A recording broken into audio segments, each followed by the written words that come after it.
আসসালামু আলাইকুম। তো এই লেকচারে আমরা রচনামূলক হিসেবে যে অঙ্ক থাকে সেই অঙ্কগুলো নিয়ে একটু আলোচনা করব। তোমরা আশা করি প্রিভিয়াস লেকচারগুলো ঠিকমতো দেখছো এবং প্র্যাকটিস করে যাচ্ছ। প্র্যাকটিস না করলে কিন্তু ভাইয়া এ প্লাস পাওয়া কখনোই সম্ভব না। You of course you should follow my instruction properly every single day. Just আমি কিন্তু তোমাদেরকে প্রেশার ক্রিয়েট করছি না, জাস্ট সামান্য সামান্য কিছু দিচ্ছি, কিছু হোমওয়ার্ক দিচ্ছি, তোমরা জাস্ট এইগুলোই একটু বাসায় প্র্যাকটিস করবা। প্র্যাকটিস করলে ইনশাল্লাহ তোমরা তোমাদের কাঙ্ক্ষিত রেজাল্টটা ঠিক পেয়ে যাবে। আর যদি কোনো প্রবলেম থাকে অবশ্যই ডিসক্রিপশনে আমার হোয়াটসঅ্যাপ নাম্বার রয়েছে, অবশ্যই যোগাযোগ করতে পারো। বড় ভাইয়ের মতো ইনশাল্লাহ আমি পরামর্শ দেওয়ার চেষ্টা করবো, কোনো সমস্যা নেই। এবং যে কোনো ক্যারিয়ার গাইডলাইনও তুমি নিতে পারো, কোনো সমস্যা নেই। তো চলো আমরা লেকচারটা শুরু করি। আচ্ছা, এই বড় অঙ্কটা সমাধান করার আগে আমাদেরকে একটু বরফ এবং পানির একটু আদ্যপান্ত নিয়ে একটু আলোচনা করতে হবে, সামান্য পরিমাণ একটু। দেখো যে আচ্ছা, তোমরা কি জানো যে তুমি অবশ্যই আলোচনা করেছি আমরা যে পানিটা বরফে পরিণত হয় কিন্তু 0 ডিগ্রি, অর্থাৎ পানির তাপমাত্রা যদি 0 থেকে মাইনাসে চলে যায় সেটা বরফ থেকে যায়, আর 0 থেকে যখন বাড়তে থাকে তখন কিন্তু কি হয়, সেটা সেটা তোমার 0 থেকে যখনই বাড়তে থাকে অর্থাৎ 0-তে আসার সাথে সাথে সে কিন্তু গলতে শুরু করে এবং পরবর্তীতে তাপমাত্রা যত বৃদ্ধি করা হয় তখন কিন্তু ও পানিতে পরিণত হয়ে যায়। 0-র পর থেকে পানি শুরু হয়ে যায়। ঠিক আছে, তাহলে এই যে বরফ থেকে পানি হয়ে গেল, এই তাপমাত্রায় কি বরফ নিল নাকি দিল বলো তো? অবশ্যই সে কিন্তু এটা কিন্তু নিল, তার মানে সে কিন্তু তাপ গ্রহণ করবে, সে কিন্তু বর্জন করবে না। ঠিক আছে, তাপ গ্রহণ করলে সে হচ্ছে এই কাজটা হবে। ঠিক আছে, এক্ষেত্রে আমাদের দুইটা ঘটনা ঘটবে। সেটা হচ্ছে, মনে করো একটা -10 ডিগ্রি সেন্টিগ্রেডের একটা বরফ ছিল, বরফখণ্ড আছে। এখন এইটার ক্ষেত্রে আমি যদি ওটাকে বাষ্প পর্যন্ত নিতে যাই, ঠিক আছে, আমার এই বরফটাকে আমি বাষ্পে পরিণত করে ফেলবো, তাহলে কি করতে হবে? খুবই সহজ একটা বিষয়, এটা মাথায় রাখতে হবে। তাহলে তোমার কাছে রয়েছে -10 ডিগ্রি, এটা কিন্তু বরফ। তাহলে এই বরফকে প্রথমে আমাদেরকে পানিতে পরিণত করতে হবে। প্রথমে পানিতে পরিণত করতে গেলে আমাকে কিসে নিতে হবে? 0 ডিগ্রি সেন্টিগ্রেডে নিতে হবে। তো 0 ডিগ্রি সেন্টিগ্রেডে নিলে এই যে বরফটা কিন্তু সাথে সাথে পানি হবে না, এটা কিন্তু কেবল তাপমাত্রা পরিবর্তন হয়ে বরফ থাকবে। পরবর্তীতে যখন 0 ডিগ্রিতে আমি কিছুক্ষণ যদি রেখে দিই, বা তার থেকে যখন অবস্থার পরিবর্তন হবে তখন কিন্তু 0 ডিগ্রিতে পরিবর্তন হওয়া শুরু করবে। ঠিক আছে, তখন এই যে এখান থেকে আমাদের ওয়াটার হয়ে গেল। সে 0 ডিগ্রিতেই বরফ ছিল, পরবর্তীতে 0 ডিগ্রিতে সে ওয়াটারে পরিবর্তন হওয়া শুরু করেছে। পরবর্তীতে সে কিন্তু 100 ডিগ্রি সেন্টিগ্রেডে ওয়াটারে চলে গেছে। সে কিন্তু সাথে সাথে মানে বরফ থেকে যে পানি হলো, পানির থেকে সাথে সাথে কিন্তু সে বাষ্পে যেতে পারবে না। প্রথমে 100 ডিগ্রিতে যাবে, যাওয়ার পরে এই যে 100 ডিগ্রি থেকে আবার বাষ্প হওয়া শুরু করবে, অর্থাৎ যখন বাষ্পের তাপমাত্রাও সেই তোমার এটা সিস্টেম। ঠিক আছে, ওই বাষ্পের তাপমাত্রাও হচ্ছে তোমার 100, অর্থাৎ 100-তে সেটা বাষ্প হওয়া শুরু করে। তাহলে এটা কি তুমি বুঝতে পারছো আমি কি এখানে একটা কিন্তু ক্লু দিয়েছি? সেটা কি জানো? সেটা হচ্ছে, দেখো এই যে দুইটা এখানে কিন্তু বরফই আছে, বাট পরিবর্তন হয়েছে কিসের বলতো? তাপমাত্রা। রাইট, বুঝে ফেলছো নিশ্চয়, তোমরা তো অনেক বুদ্ধিমান। আবার এখানে দেখো বরফ ছিল, বরফ থেকে ওয়াটার হয়ে গেল, বাট তাপমাত্রা কিন্তু এখানে কোনো পরিবর্তন হয়নি। তাহলে এটা কি হলো? এটা কিন্তু অবস্থার পরিবর্তন হলো। তাহলে তাপমাত্রার পরিবর্তন যেটা হবে সূত্র মনে রাখবা এমএসটি, আর অবস্থার পরিবর্তন যখন হবে সূত্র মনে রাখবা এমএল। খুবই সহজ। আবার দেখো এই যে ওয়াটার থেকে আবার কিন্তু ওয়াটারে রয়েছে, এটা কি কিসের পরিবর্তন হয়েছে? এটা কিন্তু তাপমাত্রার পরিবর্তন হয়েছে, তাহলে এটা হবে এমএসটি। এটা কিন্তু অবস্থার পরিবর্তন হয়নি, ওয়াটারই রয়েছে। আবার দেখো এই 100 থেকে 100 ওয়াটারটা 100 স্টিমে চলে যাচ্ছে, তাহলে তাপমাত্রা পরিবর্তন হয়নি কিন্তু অবস্থার পরিবর্তন হয়ে গেছে। এটার নাম হচ্ছে এমএল। কিছুটা আমি এই ধারণা হয়তো দিতে পারছি, এবং আরও ক্লিয়ার হয়ে যাবে যদি এখন ক্লিয়ার না হয়। তো প্রথমে আমাদের কি ছিল? প্রথমে ছিল বরফ, সলিড। তো সলিডের তাপমাত্রা ছিল কত? -10 ডিগ্রি নেগেটিভ টেম্পারেচার। এই যে সলিডটা, এটা কিন্তু আমি যখন 0-তে নিয়ে আসবো, আমি যদি পানিতে কনভার্ট করি সাথে সাথে কিন্তু সে পানি হয়ে যাবে না, সে প্রথমে 0-তে যাবে, যে 0-তে যাবে এবং সে কিন্তু সলিডই থাকবে। তাহলে এইটার পরিবর্তন হলো কিসের বলতো? এটা কিন্তু তাপমাত্রার পরিবর্তন হয়েছে, এটা কিন্তু অবস্থার পরিবর্তন হয়নি, এই জন্য হবে এমএসটি। দেখো হিটের পরিবর্তন হয়েছে। আবার এই যে সলিডটা, এখানে তুমি কল্পনা করো সলিডটা কত ডিগ্রিতে আছে? 0 ডিগ্রি টেম্পারেচারে। এখন এ কিন্তু গলতে শুরু করেছে। এবার বলতে আমি যদি 0 ডিগ্রিতে কিছুক্ষণ রেখে দিই, ও কিন্তু আমি যদি তাপমাত্রা পরিবর্তন নাও করি, তাহলে কিন্তু 0 ডিগ্রিতে আসার সাথে সাথে কিন্তু অবশ্যই অবস্থার পরিবর্তন হয়ে যাবে। দ্যাটস মিন স্ট্রাকচারের সে পরিবর্তন করে ফেলবে, কারণ সে অলরেডি 0 ডিগ্রিতে স্ট্রাকচার চেঞ্জ করা শুরু করছে। আমি 0 ডিগ্রিতেই রেখে দিলাম, আমি তাপমাত্রা আরও বাড়ালাম না, রেখে দিলে অটোমেটিক্যালি ওই স্ট্রাকচার পরিবর্তন হয়ে যাবে। স্ট্রাকচার পরিবর্তন হওয়া মানেই হচ্ছে এমএল। কি বোঝা গেছে? প্রথমে মাইনাস থেকে 0-তে আসবে, ঠিক আছে, তাপমাত্রা পরিবর্তন হলো, 0 থেকে 0তেই থাকবে, অবস্থার পরিবর্তন হয়ে গেল।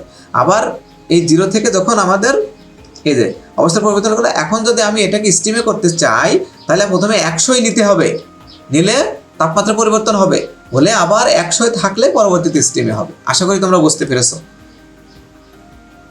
এখন চলো তোমাদের জন্য খুবই সহজ হয়ে যাবে আমাদের এই ম্যাথটা। তাহলে এখানে আমরা একটু দেখতে পাচ্ছি যে -10°C তাপমাত্রার 100 গ্রাম বরফকে 100°C তাপমাত্রার বাষ্পে পরিণত করতে কত তাপের প্রয়োজন। যেটা আমি বললাম -10°C তাপমাত্রার আইস রয়েছে, ওটা কিন্তু তোমাকে স্টিমে নিতে হবে। ঠিক আছে, স্টিমে নিতে গেলে তোমার কি করতে হবে, স্টিমে নিতে গেলে তোমাকে যেটা করতে হবে, যেটা দেখালাম সেটা রাখতে হবে। ঠিক আছে, মাথায় রাখতে হবে। সেক্ষেত্রে আমাদের আরও দুইটা জিনিস লাগবে, সেটা হচ্ছে বরফের আপেক্ষিক তাপ লাগবে, বরফ গলনের সুপ্ত তাপ লাগবে, যেটাকে আমরা এল দ্বারা প্রকাশ করছি, এবং পানির বাষ্পীভবনের সুপ্ত তাপ লাগবে। ওখানে পানির আরেকটা তাপ লাগবে, সেটা হচ্ছে পানির আপেক্ষিক তাপ লাগবে, সেটা হচ্ছে 1, সেটা হচ্ছে আমাদের মুখস্থ রাখতে হবে। ঠিক আছে,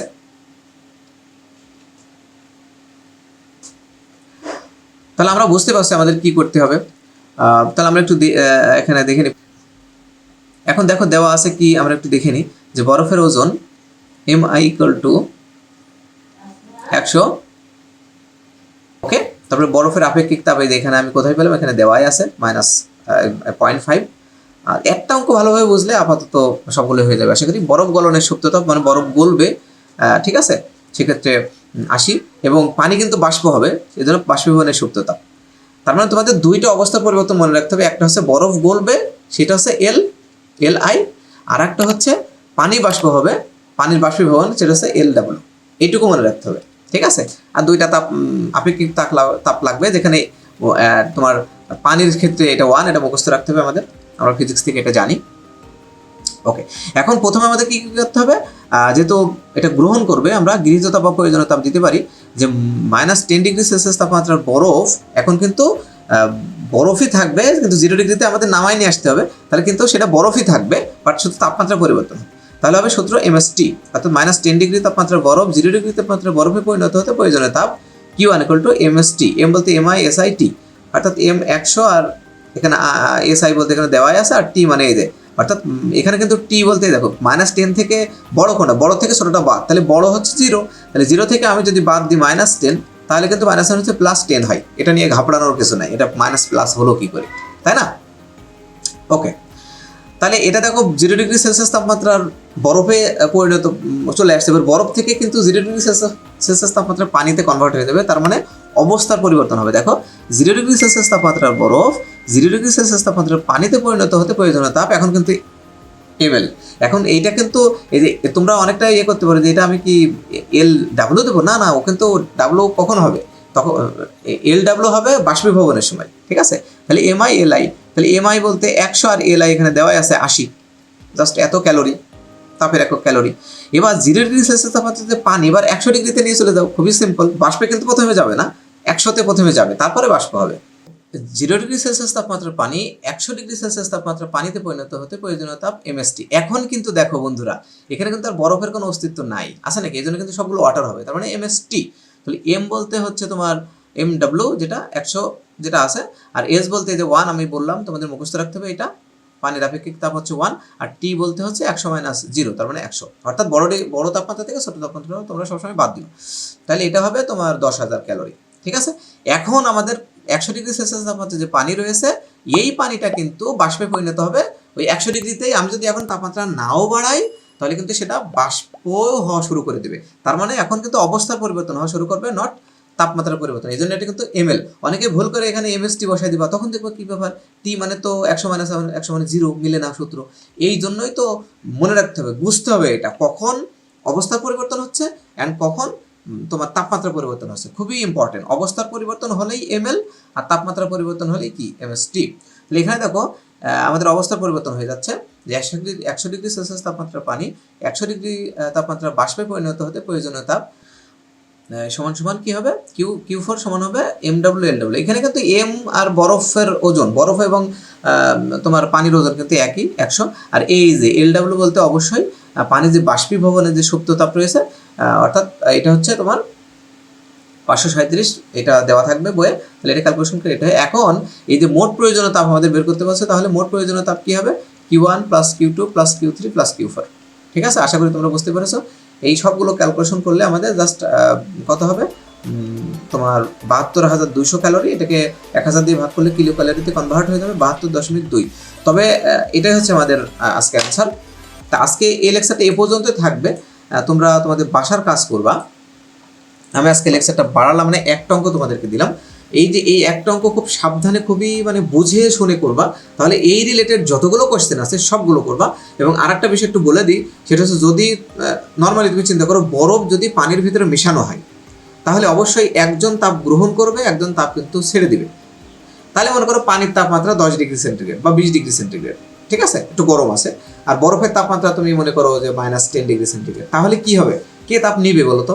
অবশ্যই বরফ তাপ নিবে। -10 থেকে সে আস্তে আস্তে ইয়ার দিকে আসবে, গলতে গলতে 0 দিকে এসে এসে মনে করো যে 5 ডিগ্রিতে গিয়ে থামবে। আর ওই যে তোমার পানি, সে তাপ কি করবে? বর্জন করবে। তাহলে বর্জন করলে কি হবে? সে কিন্তু 20 ডিগ্রি ছিল, 20 ডিগ্রি থেকে বর্জন করে কমতে কমতে কমতে সে 5 ডিগ্রিতে আসলো। তাহলে ফাইনাল তাপমাত্রা কত হলো? 5 ডিগ্রি সেন্টিগ্রেড হলো সেম। তো এই যে পরবর্তী যে অঙ্কগুলো থাকবে, দুইটা বস্তুর মিশ্রণের যে শেষ তাপমাত্রা, ঠিক আছে, এই শেষ তাপমাত্রা কিন্তু বের করতে হতে পারে। এই জন্য আমি জাস্ট তোমাদেরকে ধারণাটা দিয়ে দিলাম। তো আজকে এই পর্যন্ত থাকবে। অবশ্যই হোমওয়ার্কটা ভালোভাবে করবো। Homework without completing your homework, of course you should not see my or should not watch my lecture. Okay, I request you or I order you. তুমি যেটা ধরো বড় ভাই হিসেবে তোমাকে বলছি, অবশ্যই তুমি এই যে হোমওয়ার্কগুলো অবশ্যই করবো। হোমওয়ার্ক না করলে কিন্তু আমি কখনোই তোমাকে গ্যারান্টি দিতে পারবো না। তো আজকে এই পর্যন্ত। ভালো থাকো, সুস্থ থাকো, দেখতে থাকো আমাদের এই চ্যানেল। আল্লাহ হাফেজ, আসসালামু আলাইকুম ওয়া রাহমাতুল্লাহি ওয়া বারাকাতুহু।